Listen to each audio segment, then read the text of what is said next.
मैं mic hand over करना चाहूँगा मिस्टर नाजिर हुसैन को, जो किसान तक इंडिया टुडे ग्रुप की ओर से हैं.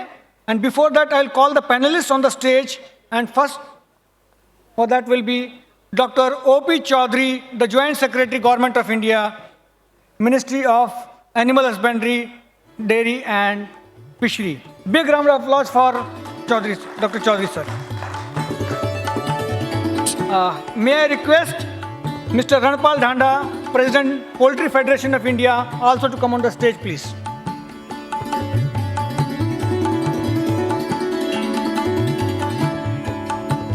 May I request Mr. Suresh Devra, the Chairman, CLEFMA of India. Big round of applause for Mr. Devra. Can I request now Dr. Shirish Nigam, representing INFA.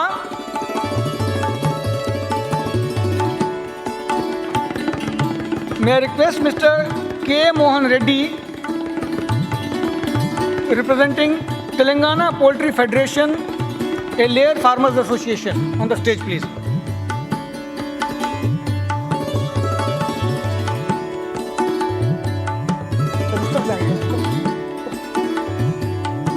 And may I request Mr. Chakradhar Rao, representing IPMA and Poultry India. Mr. Nazir Hussain, please. Over to you. Big तालियों से सभी panelist का स्वागत किया जाए.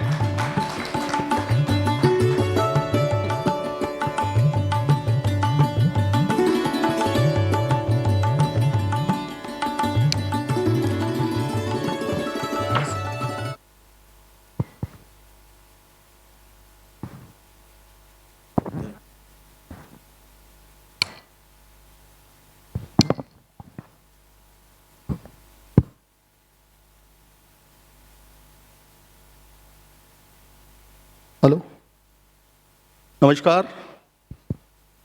India today group के नए channel आज तक के बाद किसान तक में आपका स्वागत है और बहुत बहुत शुक्रिया PFI, जो किसान तक को आपने अपने परिवार के बीच मौका दिया आने का. हमारी भी कोशिश है कि आपकी आवाज़ सरकार तक और सरकार की बातें आप तक पहुँचे.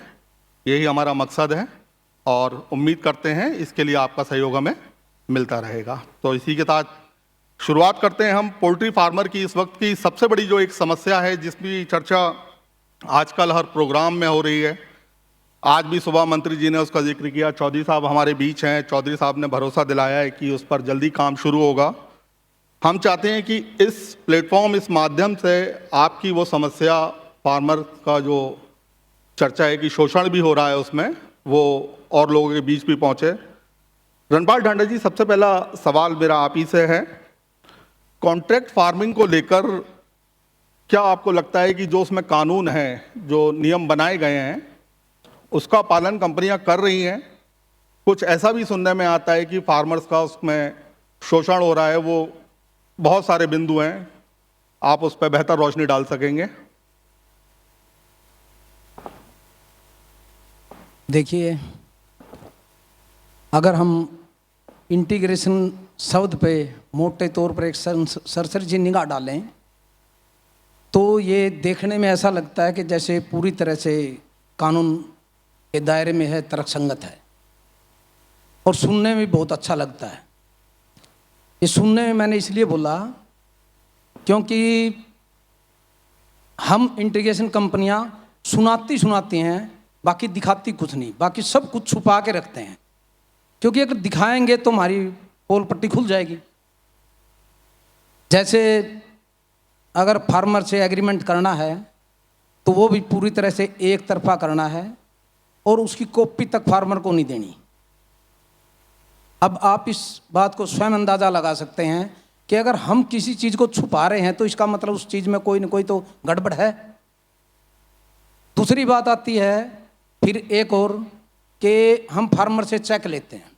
चेक लेना सिक्योरिटी के तौर पे ठीक है, कानूनन ठीक है, लेकिन अगर किसी से ब्लैंक चेक लिया जाए तो वो पूरी तरह से मेरे ख्याल में गैर कानूनी है.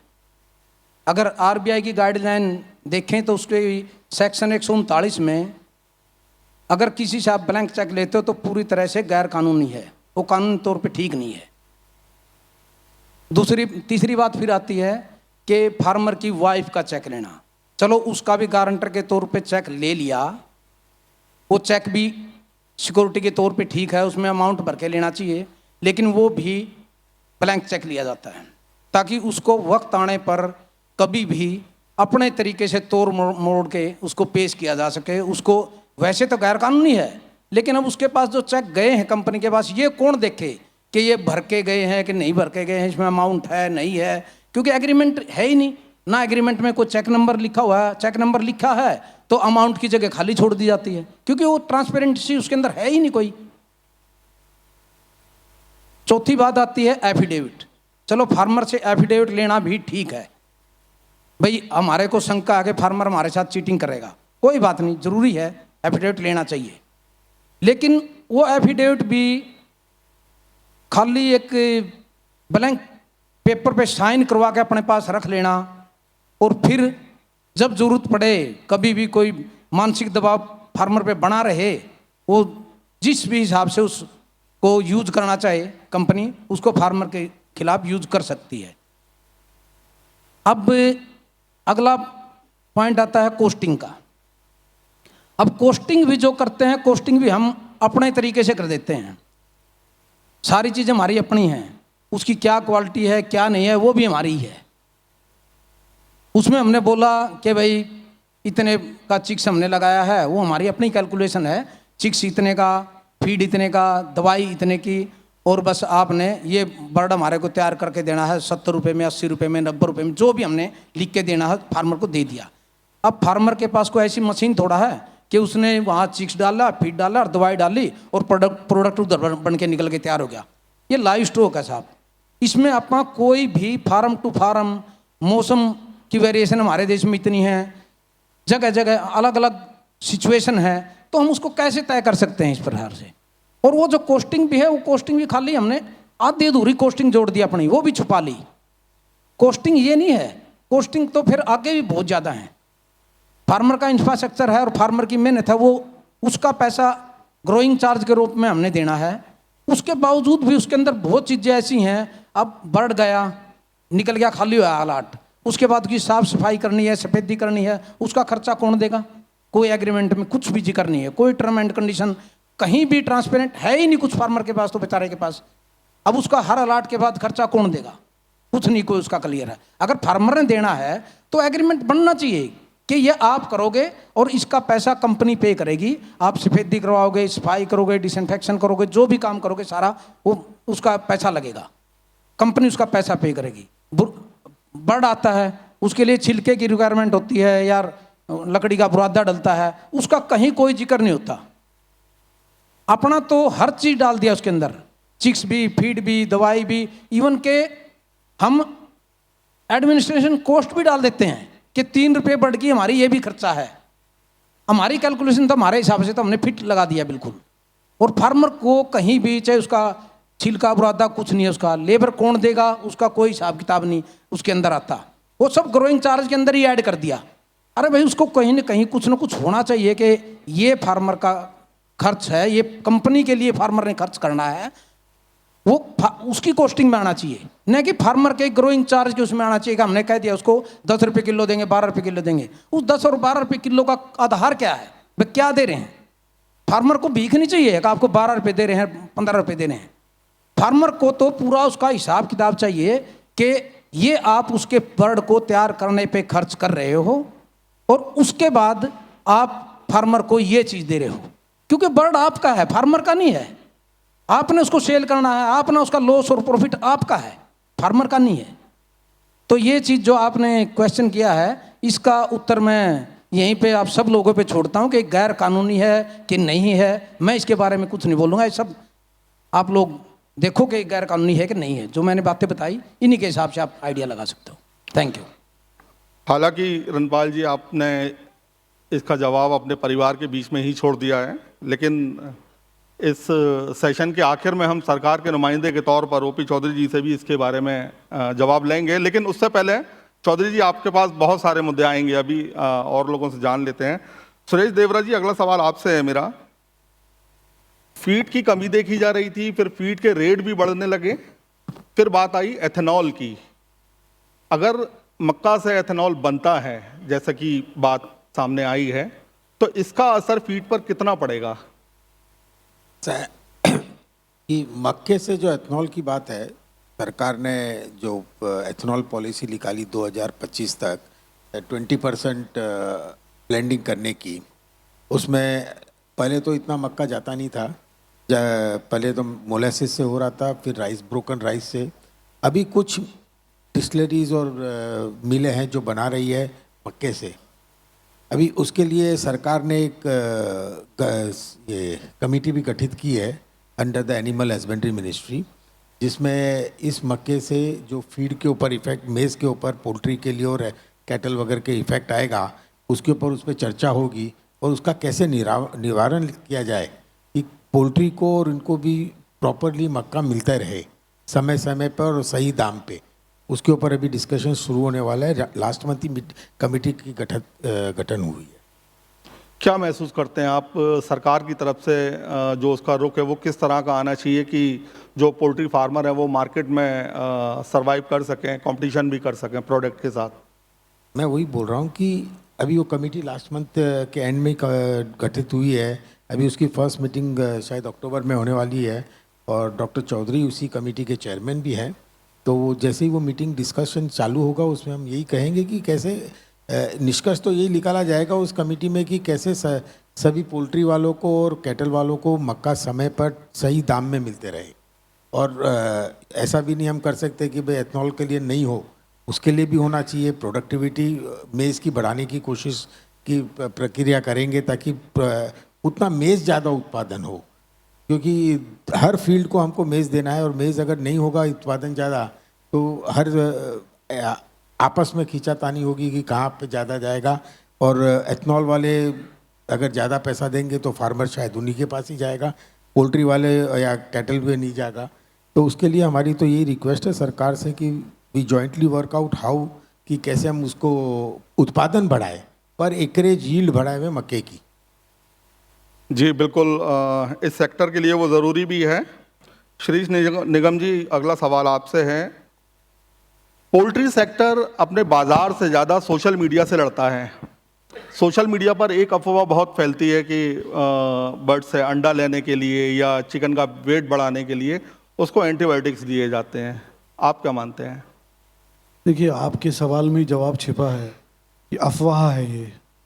क्योंकि देखिए, हम लोग तो इम्फा की तरफ से एजुकेट भी करते हैं किसानों को, और जैसे पीएफआई के साथ भारत सरकार में चौधरी साहब के डिपार्टमेंट के साथ सतत रूप से प्रयास रहता है हमारी सारी कंपनियों का कि इसके बारे में जो दुष्प्रचार हो रहा है उसको हम साइंटिफिक वे से सब्सटेंशिएट करें। तो इसमें हमारी जो यूनिवर्सिटी हैं, जो इंडिविजुअल हमारी एसोसिएशन के मेंबर हैं, हर कंपनी के पास में लगभग 50 से 100 विस्तारक होते हैं जो मार्केट में घूमते हैं और किसान को समझाते हैं कि कैसे ड्रग को यूज़ करना है। क्योंकि कोई भी किसान जब बीमार होती मुर्गी तभी दवा का इस्तेमाल करता है, नहीं तो अन्यथा ये खर्चा हो जाता है। तो हम तो वेफर थिन मार्जिन में काम कर रहे हैं। आपने देखा सुबह से माननीय मंत्री जी ने भी बताया, ये पोल्ट्री इंडस्ट्री में बहुत अप एंड डाउन है और किसानी का व्यापार है, तो इसलिए वेफर थिन मार्जिन होते हैं। तो पहला कंट्रोल तो किसान सजगता के साथ दवा का इस्तेमाल करता है। दूसरा, जितनी भी दवा कंपनी जो इम्फा से हमारी मेंबर हैं, इसमें हम लोग किसानों को विस्तार करते हैं, उनको सूचना देते हैं, उनको ट्रेनिंग देते हैं, उनको बताते हैं।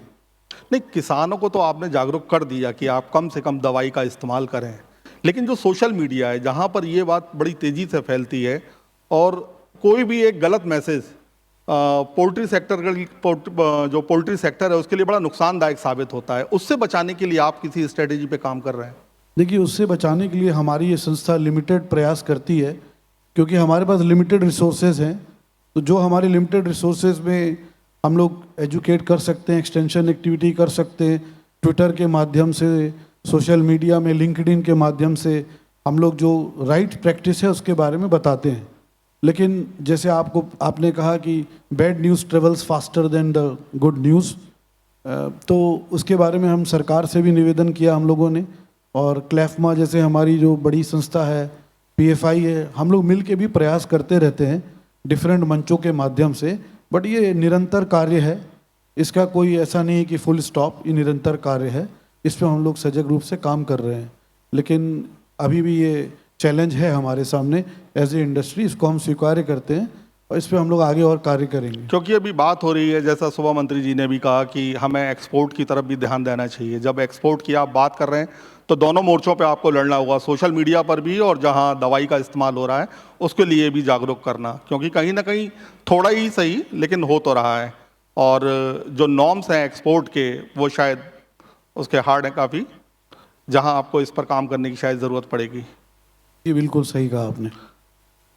चक्रधर राव जी, अगला सवाल आपसे है। जैसे सुबह इक्विपमेंट को लेकर बात भी हुई थी कि छोटे फार्मर्स जो हैं उनको एग्रीकल्चर में जैसे रोटावेटर के लिए या और दूसरी चीज़ों के लिए सब्सिडी मिलती है, ऐसे ही इक्विपमेंट के लिए भी कोई ऐसी योजना आनी चाहिए।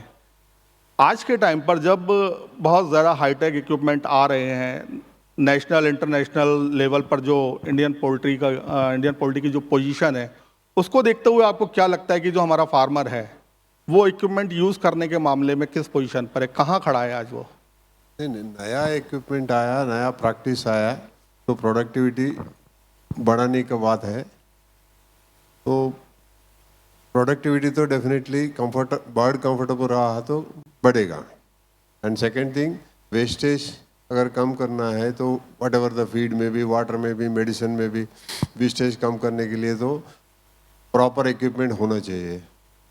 Almost at par with the international standards, we are producing that quality of equipment, and we are also competing and we are also exporting to many countries. ये इसके बारे में सब्सिडी देना है, yes definitely, पर स्मॉल फार्म के लिए subsidies तो अवेलेबल है बोल रहे, बड़ा फार्म के लिए तो नहीं है। अभी जिस स्मॉल फार्मर की आप बात कर रहे हैं, आपको लगता है वो इस्तेमाल कर रहा है ये इक्विपमेंट जो हाईटेक अभी या अपडेट जो आ रहे हैं आज की डेट में? नहीं, बड़ा इक्विपमेंट आ रहा है बड़ा फार्म के लिए, छोटा फार्म भी तो सर्वाइव होना चाहिए। रूरल मार्केट में छोटा फार्म्स भी रहता है, छोटा फार्म के लिए कोई मदद करने वाले तो होना है। The government can help that in the small farms. मतलब आप क्या कहना चाहते हैं कि जो छोटा फार्मर है वो उसकी कॉस्ट की वजह से या कोई सब्सिडी वगैरह ना होने की वजह से उस इक्विपमेंट को इस्तेमाल नहीं कर पा रहा है? यस, अगर गांव में अगर 400 लोग रहते हैं, उनको 200 अंडा रोज लगता है, अगर वो गांव में प्रोड्यूस कर सके तो it is well and good. ये 200 अंडा लाने के लिए उनको 400 रुपये ट्रांसपोर्टेशन हो जाएगा। अगर गांव में ही प्रोड्यूस कर दिए उतना तो बचेगा कम से कम, एंड सेल्फ सफिशिएंट फ्रेश अंडा मिलेगा और वो फार्मर को 4 पैसे मिलेगा। हर जगह पे आजकल क्या है, बैकयार्ड में तो नहीं कर रहे कोई। अगर 4 मुर्गी रखे तो जो है ना पूरा अपना वेजिटेबल्स को पूरा खा ले रहे, जो गार्डन खराब कर देते बोल के वो तो निकाल दिए, अभी चिकन मार्केट में खरीदते। अगर वो फार्म अगर रूरल में अगर 100 बर्ड का भी अगर है तो डेफिनेटली उनको हेल्प होगा, गवर्नमेंट सहयोग देना चाहिए। जो बात अभी चल रही है, सुबह भी हुई एक्सपोर्ट को लेकर, एग और चिकन के प्रमोशन को लेकर, कल रणपाल डांडा जी ने भी कहा कि प्रोडक्शन से ज़्यादा अब हमें उसके प्रमोशन पर भी ध्यान देना चाहिए। तो आपको क्या लगता है प्रमोशन के लिए, चूँकि क्वालिटी भी ज़रूरी है, तो इक्विपमेंट कितने इम्पोर्टेंट हो जाते हैं ऐसे में? Yes sir, promotion of the egg market का प्रमोशन करना है। एग मार्केट का प्रमोशन करने का जरूरत नहीं है, अवेयरनेस अगर लेके आया पब्लिक में, ये अंडे में ये ताकत है, अगर बोल के अंडा is not a food, it is like a medicine. How many people know about this actually, fertile egg है, नॉन फर्टाइल एग है बोल के, half of the people don't know about it. उसका ताकत कितना है half of the housewives don't know about it. एक test के लिए एक बना देते हैं, अंडे का आमलेट बनाएंगे ऐसा, but it is not actually इतना प्रोटीन है, ये प्रोटीन के हिसाब से दिन में इतना अंडा खाना चाहिए, ये खा सकते बोल के नहीं. Even the many people, even the doctors take away the yellow. लेकिन जो बात आप कह रहे हैं कि अंडा सिर्फ फूड नहीं है, वो मेडिसिन भी है, ये बात आम पब्लिक तक क्यों नहीं जाती है? नहीं, हम अकेला बोलने से नहीं होगा ना. मैं वही कहना चाहता हूं कि पीएफआई जैसी संस्था है आपके पास, और भी आपकी संस्थाएं, क्लेफमा है, दूसरी है, मेडिसिन से जुड़ी हुई हैं, इक्विपमेंट से जुड़ी हैं, सब अगर एक जॉइंट एफर्ट्स करें, कोई एक ऐसा प्लेटफॉर्म तैयार हो जहां नॉट ओनली एग, चिकन को लेकर भी सारी बातें अगर जाएं, तो पब्लिक तक वो एक अच्छा मैसेज जा सकता है. क्योंकि अगला सवाल मेरा इसी से जुड़ा हुआ है. मैसेज हमारे से ज़्यादा जो है ना आप लोगों से ज़्यादा जाएगा, इसीलिए मेरा सवाल था ये. मैसेज जो जर्नलिस्ट ज़्यादा दे सकते जो है ना. व्हेन यू पीपल फाइट लेकिन सामने तो आप ही लोगों को आना पड़ेगा. आप हम लोगों के ऊपर निंदा डालते हैं कि जो है ना ये अंडा में ये एंटीबायोटिक है, वो है, ये है बोलने से लोग डर के नहीं खा मैंने रहे. इसीलिए पहले सोशल मीडिया की बात की है जी. सोशल वो general social media, main stream media उस बात को नहीं कहता, सोशल मीडिया से वहां बात आती है. मोहन रेड्डी जी, अगला सवाल इसी से जुड़ा हुआ है. सोशल मीडिया में एक बात बहुत कही जाती है कि अंडा नॉनवेज है, तो आप क्या मानते हैं, अंडा वेज है या नॉन वेज? अगर एक मेरा सवाल पूरा हो जाए, अगर वो नॉन वेज है. नहीं, अंडा वेजिटेरियन है. हाँ सॉरी, अंडा वेजिटेरियन है, तो vegetarian कैसे? है. वो अंडा में वेजिटेरियन है, उसमें ब्लड वेजल्स नहीं रहता ओनली. वो अभी उसमें मेल्स भी नहीं रहता, ओनली फीमेल्स का देता है, उसमें क्रॉसिंग नहीं होता. वो अभी वो गांव का है नो, ये हैचरी का है, तो वो इसका फर्टिलिटी रहता है, वो अंडे को वो क्रॉसिंग करना पड़ता है. इसका क्रॉसिंग नहीं है, वो ब्लड वेजल्स नहीं है, बोलते वेजिटेरियन का है. लेकिन आखिर में फिर सवाल, जी आप कुछ कहना चाहते हैं?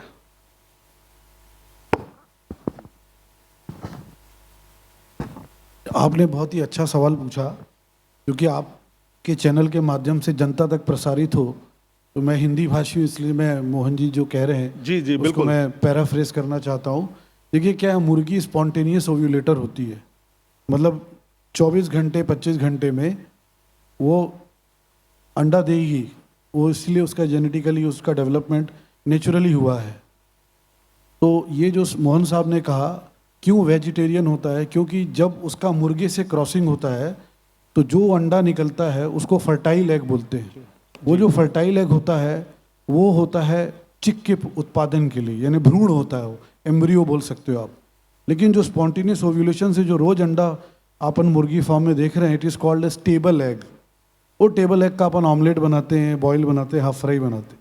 तो वो अगर आप उसके लिए कोई इंजेक्शन नहीं देना पड़ता, अगर मुर्गी स्वस्थ है और उसको अच्छा भोजन मिल रहा है, अच्छा फीड मिल रहा है, संतुलित आहार, तो वो अंडा देगी. और वो अंडा वेजिटेरियन होता है.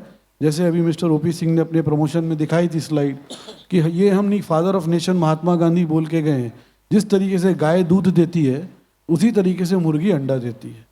तो ये नैसर्गिक प्रक्रिया है, नेचुरल प्रोसेस. पोल्ट्री इंडिया के प्रोग्राम में भी ये बात कही जाती है कि महात्मा गांधी ने ये बात कही थी, यहाँ भी आज बताई गई, लेकिन ये बात सिर्फ आपके प्रोग्राम की चार दीवारी के बीच ही क्यों रह जाती है? सवाल आखिर में वही आता है लौट फिर कर कि आम जनता तक अपना ये मैसेज आप क्यों नहीं पहुंचा पाते? इसका हमारे प्रधान जी आंसर देंगे. देखिए ऐसा है, कल भी हमने अपने जो प्रोग्राम था हमारा, तो कल हमने ये एजीएम स्टार्ट की, तो मैंने इसमें कल भी एक सुझाव रखा था, इसी मुद्दे पर रखा था कि भाई हम सारी एसोसिएशन सब, क्योंकि ये जो अंडा और चिकन है ये फार्मर का ही प्रोडक्ट नहीं है, ये तो एक बेस प्रोडक्ट है. सारा ही जो पोल्ट्री सेक्टर जो चल रहा है आज, इसको हमने इंडस्ट्री बना दिया बोलते हैं, मैं तो ये पोल्ट्री सेक्टर ही बोलूँगा. ये जो पूरा पोल्ट्री सेक्टर चल रहा है, चाहे इक्विपमेंट है, चाहे ब्रीडर है, चाहे फीड मिल है, चाहे मेडिसिन है, चाहे और भी बहुत लोग, जो लाखों लोग इससे जुड़े हुए हैं, वो मुर्गे और चिकन से ही जुड़े हुए हैं. ये खाली फार्मर की जिम्मेवारी नहीं, फार्मर तो बेचारा पैदा करना है, उसके लिए तो बहुत बड़ी समस्या है, वो तो ये काम कर ही नहीं सकता। लेकिन ये हम सब लोगों की जो ऊपर काम कर रहे हैं, सारी एसोसिएशनें हैं, मैंने कल भी सुझाव दिया था कि सारी एसोसिएशनें इकट्ठी होकर मिलकर एक ऐसा प्लेटफॉर्म बनाएं, एक ऐसी कमेटी बनाएं कि वो कमेटी खाली चिकन और एग की प्रमोशन का ही काम करें। अभी तक हमने नासिर जी इस पर कुछ किया ही नहीं है, कुछ भी नहीं किया है। हम खाली प्रोडक्शन की तरफ ही ध्यान दे रहे हैं और बस प्रोडक्शन करके डाल रहे हैं। जैसे भी अगला खरीदे, ट्रेडर हमारा फार्मर का शोषण करे, कुछ करे, जिस भाव लेना चाहे ले, मतलब उसके लिए हम कुछ नहीं कर रहे हैं। कोई हमारा रेट का कोई कहीं पे भी थंब रूल नहीं है, अगर रेट कहाँ से निकलेगा। बस ट्रेडरों ने जो रेट खोल दिया। हमने एक छोटी सी कोशिश अभी की है नॉर्थ इंडिया में, मेरा मुर्गा मेरा रेट, एक हमने एसोसिएशन बनाई है, हम हर रोज़ उसमें रेट खोलते हैं। लेकिन उसमें भी एक तो फार्मर का संगठित होना सबसे ज़रूरी बात है, क्योंकि ट्रेडर का तो काम ही ये है कि उसने तो जितना सस्ता माल मिलेगा उसने उससे उतनी ही ज़्यादा उसकी कमाई होनी है। तो हम सबको मिलकर ये आगे इसको प्रमोशन के लिए एक कमेटी का गठित करना चाहिए ताकि हम इस चीज़ को और आगे लेके जा सकें। आपने रेट के लिए एक संस्था बनाने की बात कही, अंडे को लेकर एनईसीसी पहले से काम कर रही है।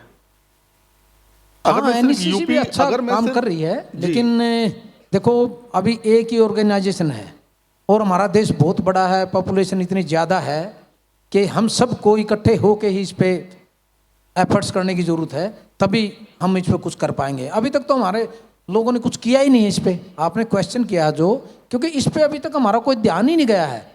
अभी तो लोग आए हैं इसके विरोध में, कोई वीडियो बना के डालता है, कोई कुछ करता है, कोई कुछ करता है, तो अभी तो हमने इसकी तरफ थोड़ा सा ध्यान अभी देने लगे हैं। आगे देखते हैं, आगे आगे कोशिश करेंगे कि इस पे, मतलब उम्मीद करते हैं कि कोई पीएफआई एक ऐसा प्लेटफॉर्म तैयार करेगी, आगे करेंगे कोशिश कि जहां हर तरीके की जो पोल्ट्री सेक्टर की परेशानी सही है, जानकारी है एग की, चिकन की, कि कितना मतलब अच्छा आदमी के लिए, ये समझो कि तो एक इतना अच्छा और सस्ता प्रोटीन है कि उसके आप, सरदाना जी ने बताया था दिन में कि उसके आप किसी चीज़ के कंपैरिजन नहीं कर सकते। अब अंडा है, अंडे में 6 ग्राम प्रोटीन है तो पूरी तरह से डाइजेस्टेबल है, वो 100 का 100% डाइजेस्टेबल है। जैसे दूध में 40 ग्राम प्रोटीन है 1 किलो में, वो पूरा डाइजेस्टेबल होता है, लेकिन दूध में मिलावट बहुत ज़्यादा होती है। अंडे में कोई मिलावट नहीं हो सकती, चिकन में कोई मिलावट नहीं हो सकती। इससे अच्छा और सस्ता मेरे ख्याल में, अब और किसी भी अगर मीट में है मिलावट हो सकती है, लेकिन चिकन सबसे सस्ता मीट है, तो इसमें मिलावट के चांस ही नहीं है। ये चीज़ हमें पब्लिक में थोड़ा सा इसको वो करने की ज़रूरत है और वो हम करेंगे इसको। आपने ध्यान दिया हो तो सुबह संजीव बालियान जी ने भी एक बात कही थी कि यही सेक्टर ऐसा क्यों है कि जिसके रेट ऐसे जाते हैं ऊपर नीचे हार्ट बीट की तरह से। अंडे के मामले में मेरा सवाल पूरा हो जाए, अंडे के मामले में अगर हम एनईसीसी की ही बात करते हैं तो हालांकि एनईसीसी का काम है अंडे के रेट तय करना, सुबह रेट आए और जिससे कि फार्मर दिन भर अपना अंडा बेच सके, लेकिन एनईसीसी पर ही हम इतना फ्लक्चुएशन देखते हैं एक एक हफ्ते के अंदर कि 40 रुपये 50 रुपये सैकड़े के हिसाब से अंडे के रेट पर फर्क आता है।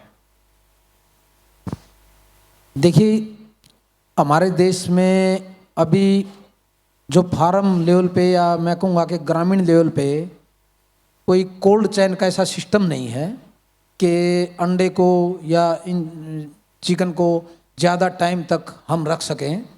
और एक जो सिस्टम बना हुआ है बहुत पहले से, ये मार्केट अभी ट्रेडर के हाथ में है।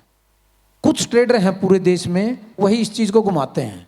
जब रेट डाउन करना होता है तो वो पहले एक बार डाउन रेट में दबा के अंडा खरीद लेंगे, उसके बाद 10 दिन वो परचेज ही नहीं करेंगे। जो मेरा जहाँ तक एक व्यू है, बिल्कुल सही कह रहे हैं आप। वो जब परचेज करेंगे उस टाइम पे एक बार खरीद लिया, उसके बाद 10 दिन उसको डाउन करके खरीदेंगे नहीं। जो माल उन्होंने खरीद लिया उसको बेचेंगे और जब एक लेवल पे आ जाएगा उसी टाइम फिर उसका सौदा कर लेंगे, वो 10 दिन के लिए फिर हो जाए। तो एक ये मार्केट है ना, फार्मर के हाथ में ना होके जो ट्रेडर हैं, बिचौलिए हैं, उनके हाथ में है। और उनके हाथ में से कैसे निकले, इसके लिए कभी भी मेरे ख्याल में हमारी इंडस्ट्री में कभी चर्चा इस प्रकार की होती नहीं। तो मैं तो ये चाहता हूँ कि इस पर चर्चा होनी चाहिए और इस पर कोई ना कोई एक्शन ज़रूर लिया जा सकता है कि भाई कितनी अंडे की रिक्वायरमेंट है, कितनी हमारी पैदावार हो रही है। अभी तक हमारे पास इस प्रकार के कोई सिस्टम है नहीं। तो एनएसीसी कर रही है, जो कर रही है वो अच्छा ही कर रही है, उसके हिसाब से जो निकलता है रेट।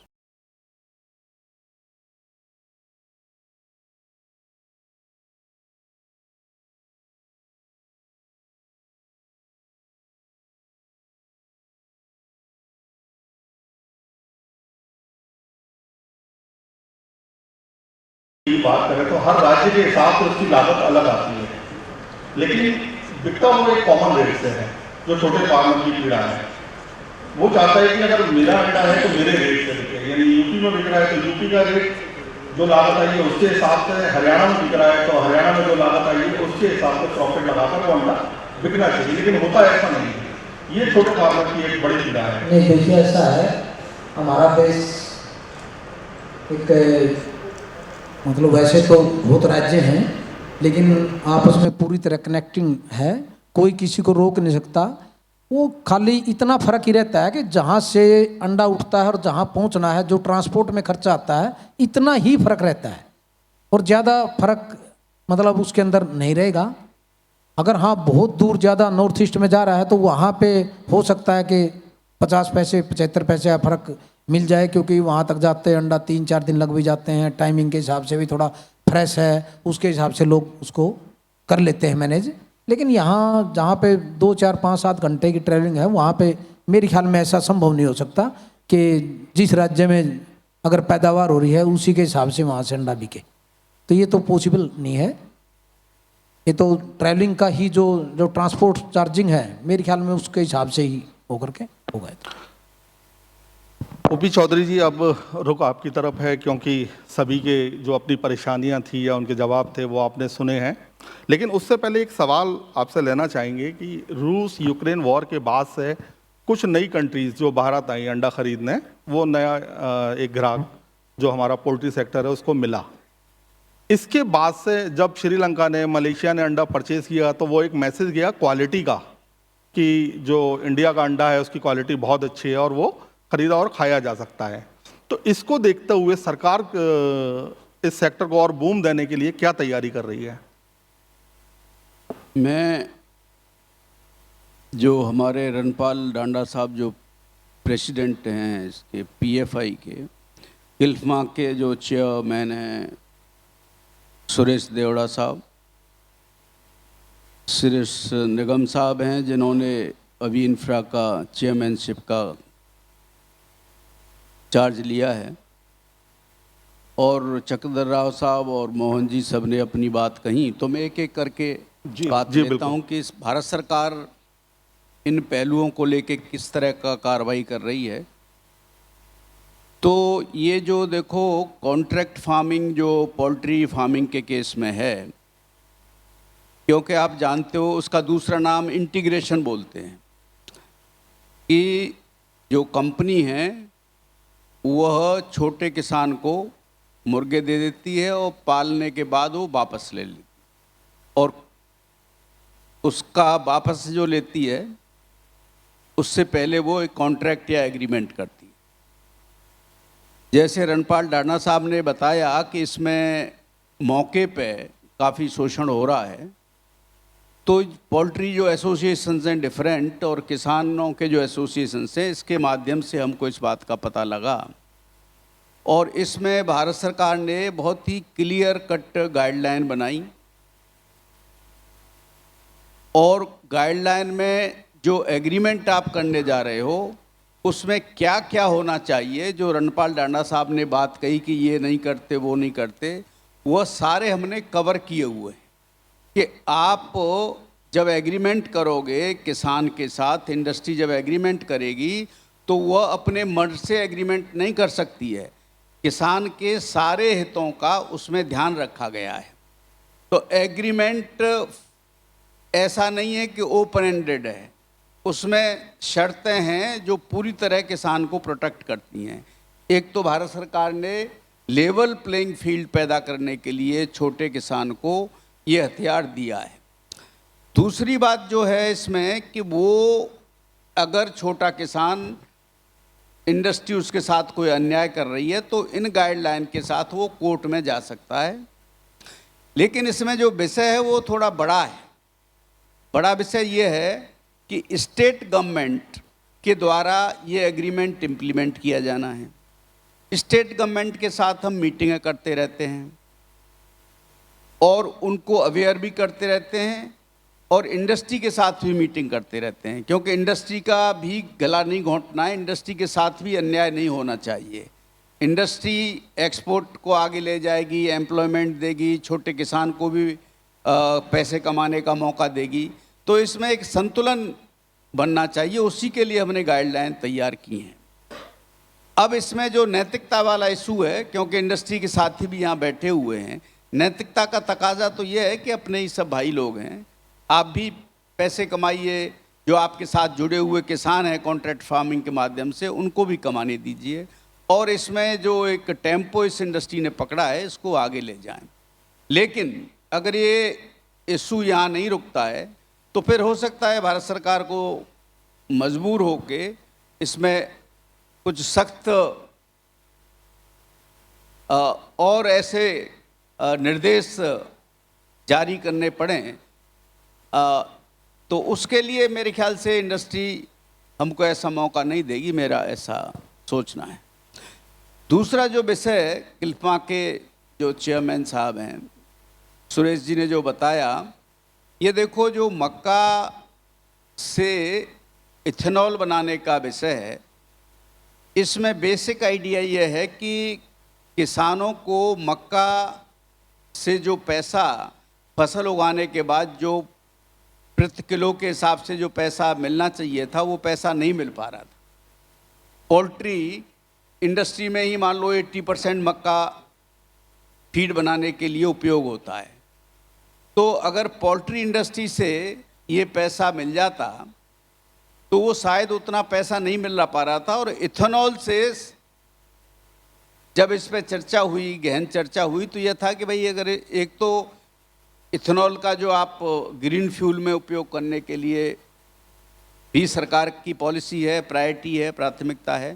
दूसरा क्या है कि इथेनॉल में अगर मक्का डाइवर्ट होती है तो किसान को भी लाभ होगा, क्योंकि जो पैसा है उसका उचित पैसा है वो इथेनॉल इंडस्ट्री दे देगा।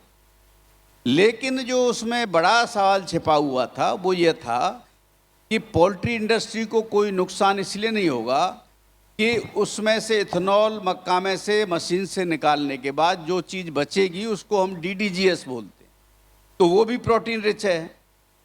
अब DDGS से पोल्ट्री का जो फीड है वो बन सकता है, तो इथेनॉल भी निकल गया, उससे भी पैसे कमे और DDGS से भी पैसे कमे, तो किसान को भी उपयुक्त दाम मिले, इथेनॉल भी उपयोग हो गया और पोल्ट्री का फीड भी नुकसान नहीं हुआ।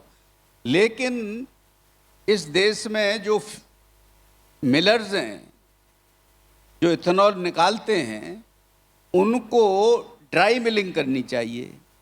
हमारी जब वो संबंधित मंत्रालय से जब हम उस कमेटी में थे, चर्चा हुई, तो ये बेसिकली हमारा एग्रीमेंट है कि अगर आप मक्का के लिए इथेनॉल डाइवर्ट करते हो, इथेनॉल के लिए डाइवर्ट करते हो मक्का को, तो वह ड्राई मिलिंग होनी चाहिए, वेट मिलिंग नहीं होनी चाहिए। ड्राई मिलिंग से जो अफ्लाटॉक्सिन है, एक जो फंगस है जिसकी मात्रा एक लिमिट में रहेगी, तो फिर पोल्ट्री इंडस्ट्री उसका उपयोग कर सकती है फीड के लिए।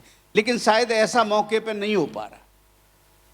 ऐसा अगर वो, क्योंकि मिलर्स को क्या करना पड़ेगा, एक्स्ट्रा इक्विपमेंट लगा के ड्राई मिलिंग करनी पड़ेगी। अमेरिका वगैरह में वो ड्राई मिलिंग करते हैं, वो मार्केट ढूंढ रहे हैं इंडिया में लंबे समय से कि हमारा DDGS आप खरीद लिए। हमें अब ऐसा मौका मिल गया है कि हमारे यहीं DDGS बढ़िया बन रहा है।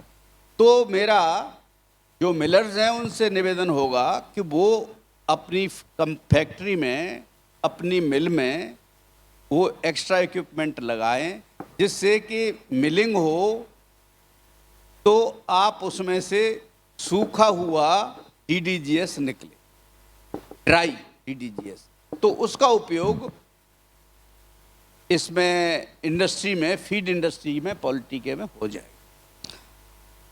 तीसरा सवाल जो चक्रधर साहब ने कहा था वो बड़ा महत्वपूर्ण सवाल है कि छोटे किसान को भी इक्विपमेंट की जरूरत पड़ती है, उसको छोटे इक्विपमेंट की जरूरत, और बड़े किसान को भी जरूरत पड़ती है और इंडस्ट्री को भी जरूरत पड़ती है। तो भारत सरकार ने दोनों चीज़ों के लिए स्कीम बना रखी। जो छोटा किसान है उसके लिए सब्सिडी, जैसे भारत सरकार 50 लाख के प्रोजेक्ट पे 25 लाख रुपए सब्सिडी देती है। पोल्ट्री का प्रोजेक्ट अगर आप लगाता है छोटा किसान, तो उसको अपनी तरफ से केवल 50% पैसा ही खर्च करना है और 50% पैसा भारत सरकार देती है। तो वो उसको हम एंटरप्रेन्योरशिप की स्कीम बोलते हैं। नेशनल लाइव स्टॉक मिशन के तहत उद्यमता विकास का काम है, जो एनिमल हस्बेंड्री में शीप, गोट, फॉडर और इसके लिए पोल्ट्री के लिए ये उद्यमता विकास रूरल एरियाज़ में विकसित करने के लिए किया गया है। तो छोटे किसान को 50% की सब्सिडी है, और जो बड़े लोग हैं इंक्लूडिंग इंडस्ट्री के, अगर आप एक्सपेंड करना चाहते हो उसके लिए animal husbandry infrastructure development fund की स्कीम भारत सरकार चलाती है, जिसमें 3% का इंटरेस्ट सबवेंशन दिया जाता है। तो ये दोनों पहले से ही, जिससे कि पोल्ट्री इंडस्ट्री की इफ़िशियंसी बढ़े, एक्सपोर्ट हो, उसके लिए भारत सरकार पहले से ही ये दोनों स्कीम चला रही है और बड़ी सफल स्कीम है दोनों। इंडस्ट्री भी उसका लाभ ले रही है और फार्मर्स भी उसका लाभ ले रहे हैं। तो इसका मतलब सरकार पहले से ही आपकी जो समस्या है उन पर सजग है और पहले से ही कार्रवाई कर रही है। दूसरा विषय जो आम जनता तक हम ये बातें नहीं ले जा पा रहे हैं, ये महत्वपूर्ण है बहुत, और उसके लिए भारत सरकार भी सोशल मीडिया के माध्यम से, फेसबुक के माध्यम से, इस तरह की चर्चाओं और गोष्ठी के माध्यम से, स्टेट गवर्नमेंट से चर्चा करने के माध्यम से, एसोसिएशंस हैं पोल्ट्री के, फीड एसोसिएशंस हैं, उनके माध्यम से ये जो जानकारियां हैं आम आदमी तक पहुंचाने की कोशिश करती रहती है, जिससे कि कोई र्यूमर नुकसान न पहुंचाए। लेकिन इसमें थोड़ा इंडस्ट्री को लीड, और इंडस्ट्री एसोसिएशन है उनको लीड लेना पड़ेगा, क्योंकि गलतफहमी के कारण, सही जानकारी न पहुंचने के कारण, जैसे अंडाई की बात है। अब अंडा में आप जानते हो कि एक तो अंडा है कि मुर्गा मुर्गी के मिलने के बाद बनता है, उसमें बच्चा होता है, लाइफ होता है, तो उसको आप नॉन वेजिटेरियन कह सकते हो। लेकिन आम आदमी यह समझता है कि उससे पेट से मुर्गी से निकल रहा है तो उसमें भी जीवन होगा, लेकिन उसमें जीवन तो होता नहीं है। वो तो ऐसे ही है जैसे बैंगन आपने खा लिया, बैंगन में जीवन नहीं है, तो अंडा भी खा लिया, तो वो तो उसके पेट से निकलता है लेकिन उसमें बच्चा नहीं होता, उसको न कोई लाइफ ही नहीं होता है उसमें। जब लाइफ नहीं है तो आप उसको कैटेगराइज कर सकते हो वेजिटेरियन के लिए। लेकिन अगर उसको यंग बच्चा खाता है, आदमी खाते हैं, तो उसका शरीर और दिमाग दोनों शार्प होंगे, हृष्ट पुष्ट होंगे और बीमारियां नहीं होंगी, और मार्केट आप लोगों के लिए बढ़ेगा, किसानों के लिए बढ़ेगा, और कंज्यूमर को सस्ता प्रोटीन मिलेगा और देश स्वस्थ रहेगा। तो ये बातें आम आदमी तक हमको पहुंचानी चाहिए, ये बहुत ज़रूरी है। और अभी लास्ट जो आपका सवाल है कि यूक्रेन युद्ध के बाद जो परिस्थितियां बदली हैं, तो ये जो सारी चीज़ों के मैंने आपको, कि भारत सरकार इन सारी पहलुओं का ध्यान रख रही है, एक्सपोर्ट करने के लिए इंडस्ट्री को और मजबूत होना पड़ेगा, और इंडस्ट्री को अपने लेवल पे भी रिसर्च करनी पड़ेगी कि हम सस्ता पोल्ट्री का फीड कैसे तैयार करें जो न्यूट्रिशियस भी हो और सस्ता भी हो। इफ़िशियंसी को इक्विपमेंट के माध्यम से कैसे बढ़ाएं, टेक्नोलॉजी के माध्यम, और मैनेजमेंट की जो प्रोसेसेस हैं, जो सुबह शुक्ला जी ने बताया था कि स्किल डेवलपमेंट करके हम जो हमारे फार्म पे, हैचरी पे, मदर यूनिट पे जो लोग काम कर रहे हैं, वह सिद्धहस्त होने चाहिए अपने काम में, और जो लेटेस्ट टेक्नोलॉजी है उसकी समझ होनी चाहिए। तो कई लेवल पे क्रॉस कटिंग हो जाएगी, इफ़िशियंसी आ जाएगी, तो आप इंटरनेशनल मार्केट में कॉम्पिटिटिव हो जाओ। तो एक्सपोर्ट ऐसे हम बढ़ा सकते हैं, और वो इंडस्ट्री कर रही है, हमारे सक्षम लोग हैं और भारत सरकार हर समय उनके साथ है। धन्यवाद। बहुत शुक्रिया ओपी चौधरी जी, बहुत साफ शब्दों में और आसान शब्दों में आपने सभी की जो समस्याएं परेशानी हैं उनके समाधान भी बताए और समाधान का रास्ता भी बताया।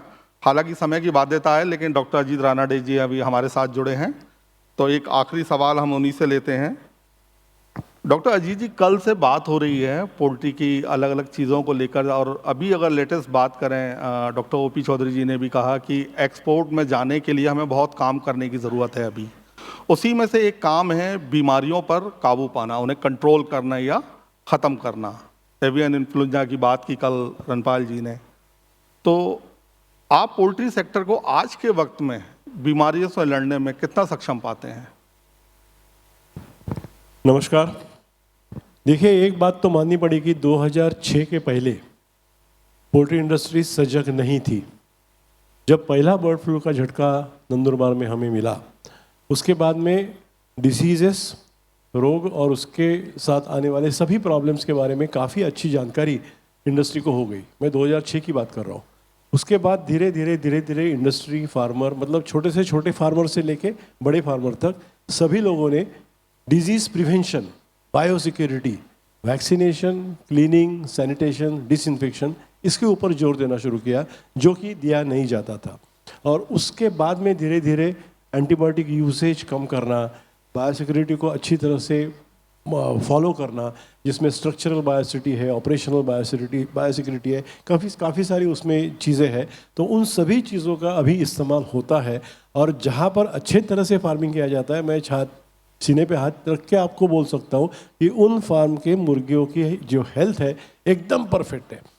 पर प्रॉब्लम कहाँ होता है, जैसे अभी ओपी सिंह साहब ने भी बताया कि जब मुर्गी हम बेचते हैं, जब ट्रांसपोर्ट होता है, तभी दुनिया को दिखती है कि भाई ये मुर्गियाँ भी ट्रांसपोर्ट हो रही है, and then there are problems, and then the welfare issues, other issues जो है स्टार्ट होते हैं। But as far as disease prevention is concern, health of the birds is concern, our birds are very good. आप performance के हिसाब से देख सकते हो, आज की तारीख में ब्रॉयलर फार्म में 1.4 का FCR है, 2.5 kg का बॉडी वेट है, 35 डेज में आ रहा है। कॉमन फार्मर ले रहा है, मतलब उसमें कोई बहुत ज़्यादा उसमें इन्वेस्टमेंट नहीं की है। That farmer is also taking this performance, जो दुनिया में बहुत सारे देशों से काफ़ी अच्छा है। और मेरा मानना है, और आप भी मानोगे, कि जब तक मुर्गी स्वस्थ नहीं रहेगी, जब तक बीमारी से फ्री नहीं रहेगी, तब तक इतना अच्छा परफॉर्मेंस मुर्गी नहीं देगी। और आज के तारीख में इंडिया में जितना भी फार्मिंग होता है, लेयर फार्मिंग होने दो, ब्रॉयलर फार्मिंग, ब्रीडर है, परफॉर्मेंस के हिसाब से अगर देखो तो वो एट पार या better than the other countries है। That means the birds are healthy, birds are comfortable, birds are being taken care of, and the welfare of the birds is being ensured. ये मेरा मानना है इसके बारे में। बिल्कुल सही कहा आपने। हमें भी लगता है कि अगर एक्सपोर्ट में अगर हम एक अच्छी क्वालिटी देते हैं अच्छे बड़े ऑर्डर पाने के लिए, तो ज़रूरत है कि लोकल मार्केट में भी कंजप्शन बढ़ाने के लिए हम वो क्वालिटी दें, जिससे कि लोग अंडे के बारे में जो भ्रांति है, या चिकन को लेकर कि बर्ड ऐसे कटती है, बर्ड ऐसे हैंडलिंग हो रही है, जैसे डॉक्टर सरदाना जी ने भी उस पर काफ़ी कुछ रोशनी डाली।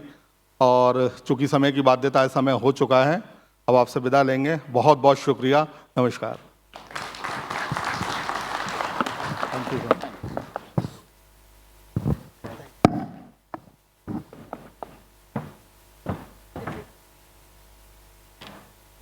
Thank you to all the panelist and Ranpal Dhanda ji, मैं रिक्वेस्ट करूंगा कि आप नाजिर हुसैन जी को मोमेंटो देकर सम्मानित कीजिएगा।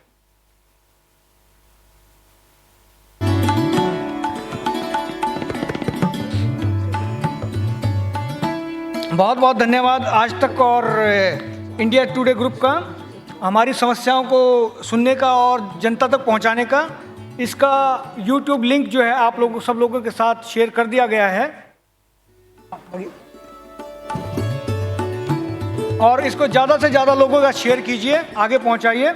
और अभी फाइनल वोट ऑफ थैंक्स से पहले हमारा रिक्वेस्ट रहेगा कि सभी आयु एसोसिएशंस और स्पेशल गेस्ट को हम मोमेंटो देकर सम्मानित करें, और उसके पश्चात कोशिश करेंगे